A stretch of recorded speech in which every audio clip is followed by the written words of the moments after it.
新闻头期先来关心到丰泰三道里张中道对高雄登陆了后快速减弱，而咧今仔透早是已经变做热带性低气压线型气压。气象署早起5点半嘛已经有解除海警甲陆警，不过有关是继续来针对上北、基隆、花东，抑个有高雄、屏东地区来发布大水豪特报。 今天白天雨势还是比较明显的地方，会是落在整个基隆北海岸以及阳明山区，由于是在阳明山已经有累积到豪雨的情形，那我们预估到了晚上之后，整体的降雨就会明显的缓和许多。只剩下在东半部地区还是有一些局部的短暂阵雨。下周一之后呢，会有东北季风开始影响，而且影响时间会比较长，一直会落到。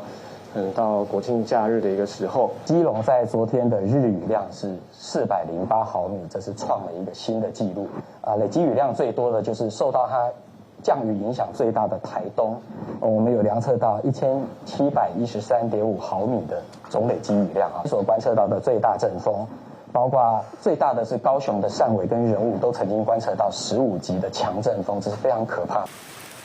这个三道里风台是有史以来第2个伫台湾空中消散去的风台。自从风台警报发布以后，过4天到4点钟才登陆，嘛创下登陆进前发警报发上久的纪录。而且是头一个伫咧10月才对高雄登陆的这个风台，也阁有头一届针对高雄来发布强风的警报，隆重发36届的大水豪特报，阁有发布细胞简讯来警示，这个风台3套2是创下这气象署的新纪录。